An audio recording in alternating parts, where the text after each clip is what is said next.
어떻게 우리가 주의 고난에 참여할 수 있을까요? 바울 사도가 주의 고난에 참여할 수 있는 좋은 방법을 우리에게 가르쳐 주시는데, 자기를 쳐서 복종시키라. 사도 바울은 나를 쳐서 복종시키는 것은 내가 다른 사람에게 전파한 후에 나는 버림받을까봐 두렵기 때문이다 라고 그렇게 말했어요. 우리가 정말 다른 사람에게는 전파한 후에 나는 버림받는 그런 일을 당하지 아니하기 위해서는 늘 자기 자신을 쳐서 복종시키는 삶을 살 수 있어야 돼요. 자, 그런데 자기 자신을 쳐서 복종시킨다는 건 뭘 말할까요? 자기 손으로 자기를 때리는 것을 말합니까? 자기 자신을 쳐서 복종시킨다. 여기서 자기 자신은 뭘 말할까요? 우리 인간이 가진 악한 본성을 말합니다. 우리는 늘 우리 안에 있는 악한 본성, 잠깐만 가만 내버려 두면 나도 알지 못하는 사이에 올라오는 그런 우리의 악한 본성들을 다스릴 줄 알아야 돼요. 자, 그런 악한 본성들에는 어떤 것들이 있을까요? 여러 가지가 있어요. 이번 고난주간 특별 새벽기도에 닷새에 걸쳐서 우리 인간의 악한 본성 5가지에 대해 생각해 보려고 하는데요. 그 첫 번째 본성은 교만이에요. 왜 우리 인간의 악한 본성 가운데 가장 첫 번째 되는 것이 교만일까? 그것은 우리 인간의 모든 죄악이 교만에서부터 비롯되기 때문에 그래요. 우리가 그 사실을 인간이 지은 첫 번째 죄, 어떤 죄이죠? 아담과 하와가 에덴 동산에서 지은 죄, 선악과를 따먹은 죄를 통해서 알게 돼요. 인간의 죄가 어디에서부터 비롯되었는가? 아담과 하와가 왜 선악과를 따먹었습니까? 사탄이 아담과 하와에게 네가 이것을 먹으면 하나님과 같이 될 것이다. 다시 말하면 하나님과 같이 되기를 원하는 교만한 마음, 좀 더 적극적으로 말하면 하나님같이 될 수 있다는 교만한 마음, 거기에서 에덴 동산의 첫 번째 죄, 아담과 하와의 죄가 시작되었어요. 그래서 토마스 아퀴나스라는 사람은 교만은 모든 죄악의 어머니다, 그렇게 말했어요. 여러분, 죄 짓기를 원하는 사람 한 사람도 없죠? 그렇다면 어떻게 해야 될까요? 사실 그 죄의 종류, 죄의 숫자도 우리는 다 열거할 수가 없어요. 그런데 어떻게 그 죄의 종류도 열거할 수가 없는데 어떻게 그 죄를 다 짓지 않고 살 수 있겠어요? 불가능해요. 그런데 우리가 정말 죄와 상관없는 삶을 살기 위해서는 모든 죄악의 근본, 모든 죄악의 뿌리, 모든 죄악의 어머니가라고 할 수 있는 교만을 멀리해야 돼요. 교만을 물리칠 수 있어야 돼요. 그렇게 할 때만 비로소 우리는 우리의 죄들을 다스리며 살아갈 수 있다라는 것이, 모든 죄들은 교만에서 비롯되고 모든 죄들은 교만에서 파생돼요. 교만이 모든 죄악의 어머니라면 모든 죄악들은 교만의 자식이다라고 말할 수 있어요. 그러므로 우리는 우리 인간의 악한 본성인 이 교만을 늘 다스리고 멀리할 수 있어야 한다. 자, 오늘 읽은 본문에 어떤 내용이 나옵니까? 바리새인과 세리의 비유가 나옵니다. 바리새인과 세리 두 사람이 성전에 기도하러 올라갔죠.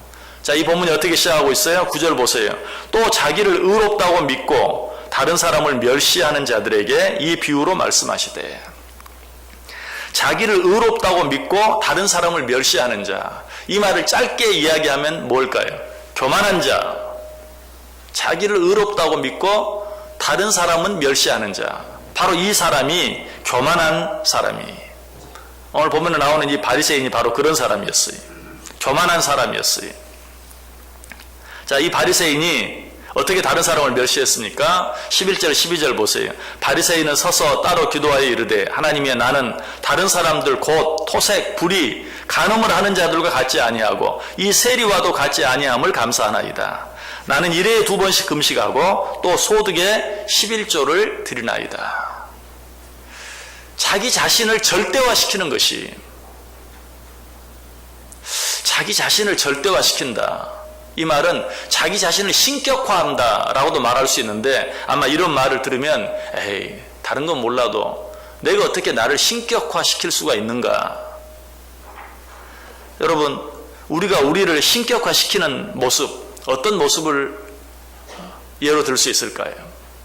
우리가 어떤 주장을 할 때 자기 자신의 주장을 절대화하는, 자기만이 옳다고 주장하는, 바로 그것이 자기 자신의 절대화고 자기 자신을 신격화하는 것이, 아마 이렇게 이야기해도 우리가 쉽게 수긍이 되지 않는, 나는 그러진 않는다 라고 생각하는 분들이 있을지 몰라요. 우리 한국 사람들이 자기 자신을 절대화시키고 자기 자신의 주장을 절대화시키는 가장 좋은 예가 한 가지 있다면, 정치 이야기를 할 때, 다른 건 다 몰라도 정치 이야기가 나오면 자기 자신의 주장, 자기 자신의 생각, 자기 자신의 이야기를 절대화하는, 그것만이 옳은, 그것 외에 다른 것은 다 틀린 것처럼 이야기하는 성향이 있어요. 예를 들면 바로 그런 것을 무엇을 이야기하든지 어떤 행동을 하든지 자기 자신의 생각이나 자기 자신의 견해나 자기 자신의 주장을 절대화하는, 그것만이 옳은 것처럼 말하고 행동하는, 그것이 바로 자기 신격화예요. 다른 말로 하면 자기 숭배예요. 우리는 자주 이런 자리에 빠져요. 15세기 여러분 종교개혁가, 우리 작년에 종교개혁가에 대해서 공부하면서 이태리의 사보나롤라에 대해서 공부한 적이 있어요. 이 사보나롤라가 종교개혁 이전에 가톨릭 사제였죠. 그가 성당 뜰을 산책을 하고 있었습니다. 성당 뜰 앞에 마리아 상이 있었어요. 그런데 이른 아침에 항상 이 성당 뜰을 산책을 하는데, 아침에 나올 때마다 나이가 꽤 된 한 여인이 늘 그 마리아상 앞에서 무릎을 꿇고 손을 모으고 기도하는 모습을 보았어요. 하루 이틀이 아니었어요. 날마다 그렇게 해요. 비가 와도 그렇게 해요. 눈이 와도 그렇게 해요. 하루도 쉬는 날이 없어요. 그러던 어느 날 사보나롤라가 어떤 다른 동료 사제와 함께 또 성당 뜰을 지나가다가 그 여인을 또 보고 이 사보나롤라가 말했어요. 자네 저 여인 보았는가? 너무나 아름답지 않은가? 매일 아침 날마다 저 마리아상 앞에서 겸손하게 기도하는 저 모습을 볼 때마다 나는 감동을 받는다네. 그렇게 말했어요. 그러자 이 옆에 있던 동료 사제가 너털 웃음을 웃으면서 자네 아직도 그 이야기를 잘 모르는구만. 아니 무슨 이야기를 모른단 말인가. 저 마리아상을 처음 조각할 때 이 성당에 마리아상을 새겨달라고 어떤 조각가에게 부탁을 했는데, 그 조각가가 그 마리아상의 모델로 선택한 사람이 바로 저 여인이라네. 저 여인이 처녀였을 적에 그 여인을 모델로 해서 저 마리아 조각상을 만들었고, 저 마리아 조각상이 세워졌는데, 바로 저 마리아 조각상이 세워진 그 다음날 아침부터 저 여인은 하루도 빠지 않고 비가 오나 눈이 오나 바람이 부나 봄이나 여름이나 가을이나 겨울이나 저기에서 저 모습으로 늘 기도한다네. 여러분, 이 이야기를 들으면서 어떤 생각이 듭니까? 이 여인이 왜 그 마리아상 앞에서 기도하고 있다고 생각하세요? 그는 그 마리아상의 모습을 보면서 자기 자신을 보고 있는 거예요. 자기 자신의 존재를 확인하는 것이, 아니 엄밀하게 말하면 자기 자신을 숭배하고 있는 것이, 우리도 나도 알지 못하는 사이에 그렇게 살아갈 때가 참 많아요. 그렇게 신앙생활 할 때가 참 많아요. 여러분, 혹시 새벽기도에 잘 나오지 않다가 고난주간 특별 새벽기도회가 돼서 이 자리에 나오신 분들도 있어요. 그런데 여러분, 제가 새벽기도에 나오시는 분들에게 제일 많이 한 이야기가 뭔 줄 아세요?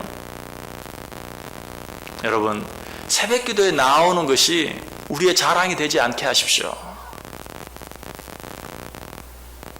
만약 그것이 우리의 자랑이 된다면 정말 새벽기도에 나오는 것보다 나오지 않는 것이 더 낫다. 저는 그 이야기를 가장 많이 했어요. 우리가 신앙생활 하면서 무엇을 하든지 그것이 우리의 자랑이 되지 않게 해야 돼요. 그것이 우리의 자랑이 되는 순간 그것은 자기 숭배가 돼요. 그것은 교만이 될 수밖에 없어요. 우리는 이런 것들을 늘 조심할 수 있어야 돼요. 오늘 바리새인의 모습이 바로 그런 모습이었어요. 자기를 절대화하는, 그래서 결과적으로 자기를 숭배하는, 모든 사람보다 자기를 위에 두는, 그러나 오늘 본문에 나타난 또 한 사람, 바리새인과는 아주 대조적인 또 한 사람이 있었죠. 누구입니까? 세리였어요.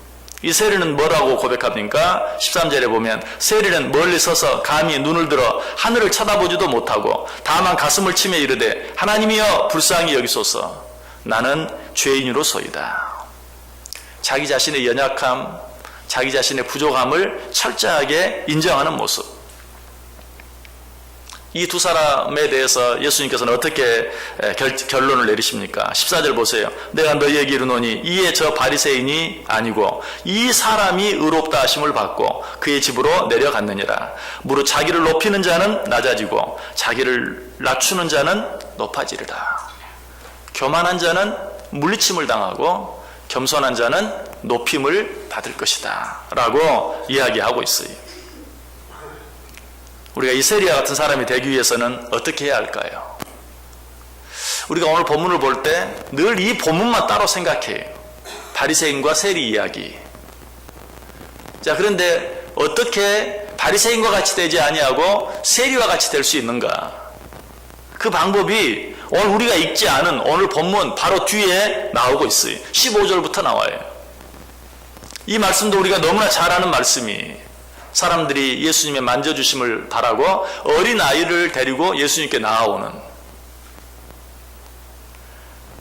자, 15절 말씀 보세요. 사람들이 예수께서 만져주심을 바라고 자기 어린 아기를 데리고 오매 제자들이 보고 꾸짖거늘. 사람들이 어린 아이를 예수님께 데리고 왔을 때 제자들이 뭐라고 말했어요? 애들은 가라. 그들을 꾸짖었어요. 이때 예수님께서 이 어린아이를 불러 세우고 뭐라고 말씀하시죠? 16절 보시면 어린아이들이 내게 오는 것을 용납하고 금하지 말라. 하나님의 나라가 이런 자의 것이니라. 17절에도 말합니다. 누구든지 하나님의 나라를 어린아이와 같이 받아들이지 않는 자는 결단코 거기 들어가지 못하리라. 자, 여기서 말하는 어린아이와 오늘 본문에서 말하는 세리가 바로 같은, 어떻게 하면 세리와 같은 겸손한 자가 될 수 있는가? 계속되는 말씀을 통해서 어린 아이와 같이 될 수 있어야 한다.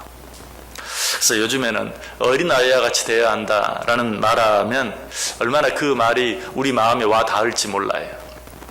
왜냐하면 요즘 어린 아이들은 너무 어린 아이 같지 않은, 너무나 영악해서 어린 아이와 같이 되라는 말이 우리 마음에 별로 와 닿지 않을 수도 있어요.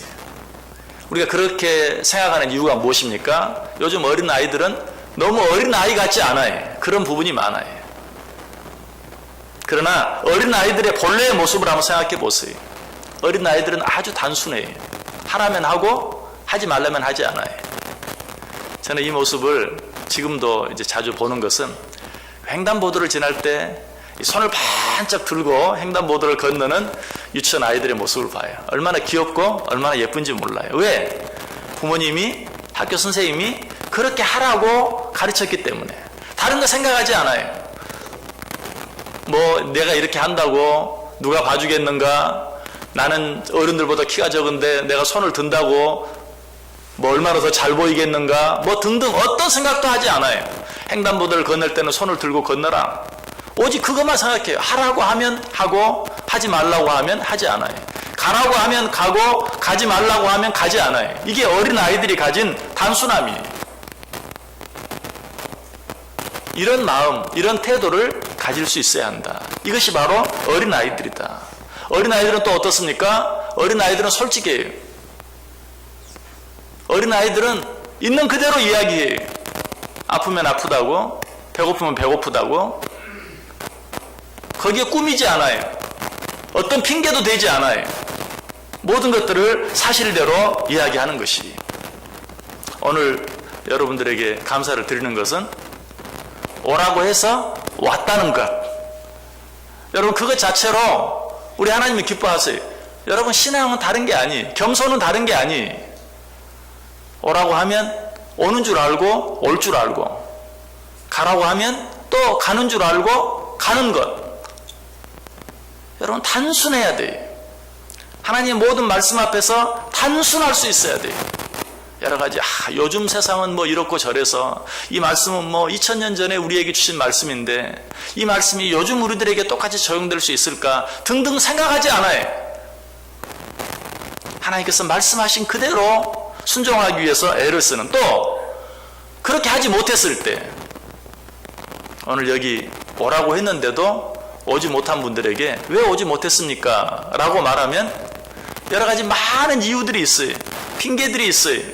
그러나 그런 이유와 핑계 되지 아니하는, 그저 내가 게을러서, 내가 부족해서, 내가 믿음이 없어서, 사실을 사실대로 잠을 이기지 못했으면 내가 잠을 이기지 못해서, 그런데 거기에 대해서 나오지 못한 이유들, 핑계들을 대는 것, 이것은 어린아이와 같은 모습이 아니에요. 어린아이들처럼 단순하고 솔직할 수 있어야 한다. 어떤 자매가 결혼하면서 남편 될 사람과 약속을 했어요. 우리 결혼하면 꼭 저녁에 자기 전에 손잡고 같이 기도하고 자자. 그래서 이 남편은 별로 믿음이 없었어요. 그래도 결혼하기 전에 약속한 것이니까 그 약속을 지키기 위해서 결혼하기 전에 꼭 아내와 손을 잡고 기도했습니다. 그러니까 기도도 늘 아내가 주로 해. 남편은 그저 그냥 따라서 하는 정도예요. 어느 날 이 남편이 술에 잔뜩 취해서 들어왔어요. 술에 취해 들어와서 또 아내가 기도하자고 하니까 아유 술 잔뜩 취했는데 무슨 기도야, 오늘 그냥 지나가. 아니야, 그래도 기도해야 돼. 아내가 손을 잡고 기도합니다. 하나님, 내 남편이 술에 만취해서 들어왔습니다. 그러자 이 남편이 술에 취했다 그러면 어떡해, 그냥 몸이 좀 안 좋다 그래. 여러분 우리가 하나님 앞에 기도할 때 이거 우스운 이야기지만 사실 그렇게 해요. 분명 내가 잘못한 것을 하나님 앞에 기도하면서도 꾸미려고 해.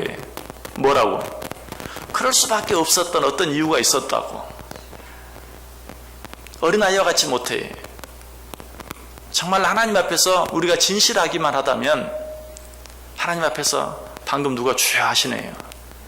주여 한마디만 해도 내가 정말 진실하게 나의 모든 마음을 담을 수 있으면 하나님은 그 뜻을 이해해, 받아들여요. 그러나 아무리 아름다운 말로 기도해도 그 속에 진실함이 없으면, 솔직함이 없으면 그 기도는 하나님이 받으실 수 없는 것이. 우리는 하나님 앞에 정말 어린아이와 같은 단순함을 가질 수 있어야 돼요. 어린아이의 또 한 가지 특징이 있죠. 어린아이들은 부모를 의지할 줄 알아요. 어린아이와 같이 되라 라는 말 속에는 하나님을 온전히 의지하라는 말이 포함되어 있어요. 하나님이 없이도 살 수 있을 것처럼 잠깐이라도 우리 가운데 하나님을 의지하지 않고 살 수 있다고 생각하는 사람은 아무도 없어요. 그러나 내가 평생토록 해온 어떤 일, 적어도 이 분야만큼은 다른 어떤 사람보다도 내가 더 전문가라고 생각하는 그런 일, 그런 일들에 대해서는 하나님 앞에 맡기고 하나님의 도움을 구하고 하나님을 의지하기를 잊어버릴 때가 많아요. 여러분 그것이 교만이에요. 우리는 그러할 때 그것이 나의 교만인 줄 알고 물리칠 수 있어야 돼요. 오늘 세리는 자기의 연약함, 자기의 부족함을 알았어요. 주여 나를 불쌍히 여기소서, 나는 죄인으로서이다. 감히 하늘을 우러러 보지도 못하고 하나님께 그렇게 기도한 세리의 모습을 보게 돼요. 예수님께서 누구를 의롭다고 하셨다고요? 내가 너희에게 이르노니 이에 저 바리새인이 아니고 이 사람이 의롭다 하심을 받고 그의 집으로 내려갔느니라. 무릇 자기를 높이는 자는 낮아지고 자기를 낮추는 자는 높아지리라. 예수님께서 우리에게 해주신 산상수훈 팔복 설교 가운데 첫 번째, 심령이 가난한 자는 복이 있나니 저희가 하나님을 볼 것이다 라고 이야기하고 있어요. 여러분 주님께서 고난 당하신 이 고난 주간에 정말 나를 너무나 사랑하셔서 하나밖에 없는 아들 예수 그리스도를 이 세상에 보내주시기까지 하신 그 하나님을 정말 볼 수 있는, 만날 수 있는, 느낄 수 있는, 체험할 수 있는 그런 주간 되기를 원하십니까? 나의 모든 교만한 것들 다 내려놓으시길 바랍니다. 이 세리와 같이, 어린 아이와 같이 나를 불쌍히 여기소서, 나는 죄인입니다. 자기 자신의 모습을 솔직하게 내어놓을 수 있는, 그리고 하나님께서 우리에게 말씀하신 모든 내용들에 대해서 하라고 하면 하고, 하지 말라고 하면 하지 않고, 가라고 하면 가고, 멈추라고 하면 멈출 수 있는 그런 어린 아이의 단순함을 가져보세요. 여러분, 이 한 주간 어떻게 내가 주의 고난에 동참할까? 괜히 무릎으로 계단을 오를 필요 없어요. 괜히 하지 않아도 되는 힘든 어떤 일을 할 필요 없어요. 이 한 주간, 만약 여러분 평생이라고 말하면 아마 시작도 않고 포기해버릴지 모르니까 이 한 주간 하나님이 하라고 한 대로 하고, 하지 말라고 한 것을 하지 않고, 가라고 하면 가고, 멈추라고 하면 멈추는 이 한 주간만 그렇게 살아보세요. 정말 심령이 가난한 자는 복이 있나니 저희가 하나님을 볼 것이다 라고 말씀하신 그 말씀의 의미가 무엇인지, 그 뜻이 무엇인지 깨닫게 되고 느끼게 될 것이, 우리가 내 안에 있는 그런 나의 모든 교만한 마음들을 쳐서 복종시킴으로 하나님을 더 깊이 만나고, 나를 위해 십자가에 달려 죽으신 주님의 그 고난을 깊이 깨닫고, 그렇게 할 때 십자가의 은혜가 내게 더 풍성해지는 복된 고난 주간 꼭 되실 수 있기를 주님의 이름으로 간절히 축원합니다.